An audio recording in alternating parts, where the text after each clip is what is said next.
Assalamualaikum warahmatullahi wabarakatuh.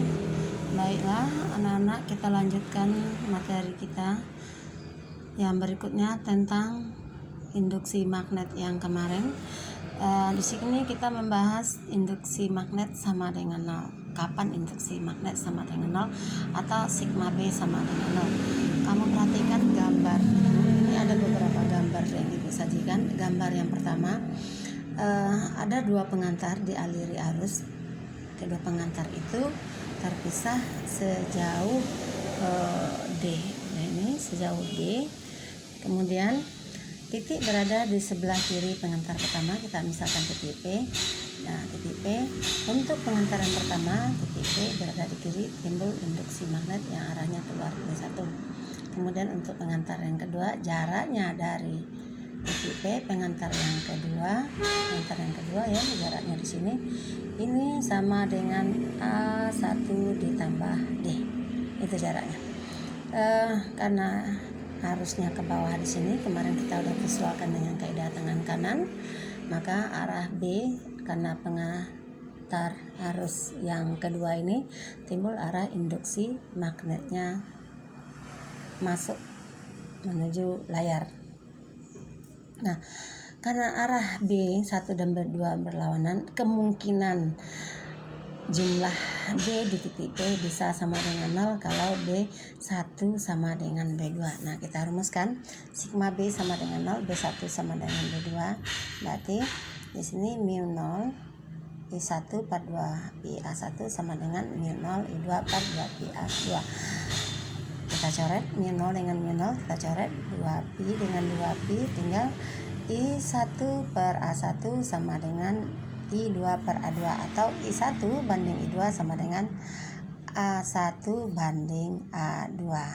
Oke, kita lihat gambar yang berikutnya. Nah, gambar yang berikutnya kita lihat nih, arus I1 dan I2 itu searah. Titik P berada di sebelah kiri, I1 juga ibu buat sama dengan gambar yang pertama. Nah, untuk pengantar yang pertama di titik B timbul induksi magnet arahnya keluar. Ini dia B1 digambarkan. Untuk pengantar yang kedua, sesuai dengan kaidah tangan kanan kemarin, timbul induksi magnet arahnya juga keluar.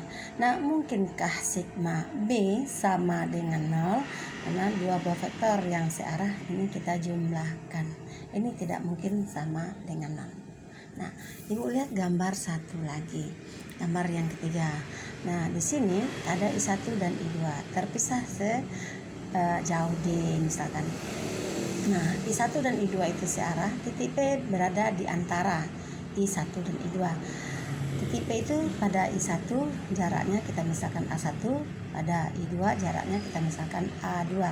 Nah, karena pengaruh arus I1, titik P timbul induksi magnet D1, arahnya masuk. Ingat visual kaidah tangan kanannya kemarin, titik di sebelah kanan pengantarnya ke atas. Kemudian karena pengaruh I2 timbul induksi magnet di titik P, namanya B2, arahnya keluar. Nah, mungkinkah sama dengan 0?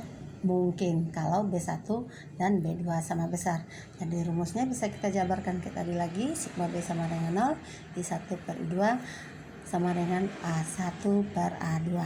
Nah, silakan kamu buat kesimpulan sendiri dengan model-model gambar yang lain. Ini cukup 3 gambar yang ibu sajikan ya. 3 gambar yang ibu sajikan, gambar 1, gambar 2, dan gambar yang ketiga.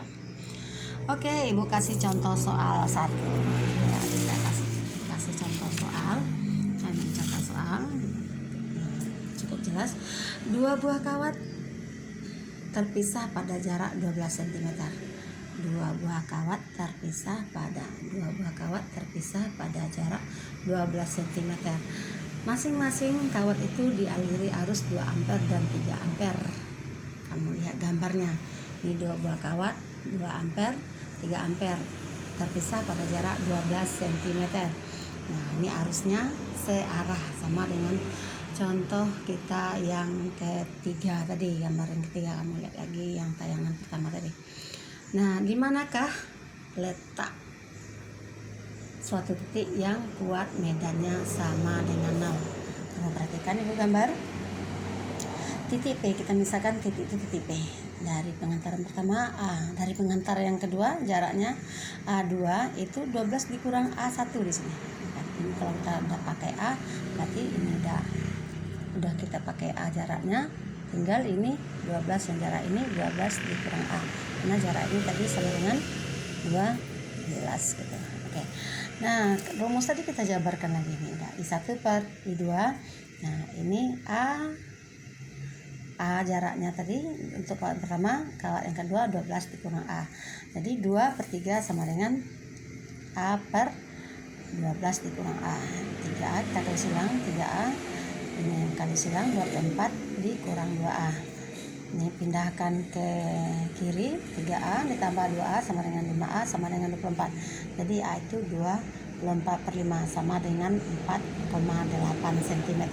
Nah, dari mana A kita ambil? Dari A itu kita ambil dari kawat yang pertama. Jadi kesimpulannya, jadi letak titik 4,8 cm dari I1 atau 12 dikurang 4,8 7,2 cm dari I yang kedua. Nah, biasanya di soal itu ada embel-embel ini belakangnya, dari mana kamu mengukurnya, itu dari 1 atau dari I2. Oke, cukup paham? Nanti ibu kirim soal latihan. Terima kasih.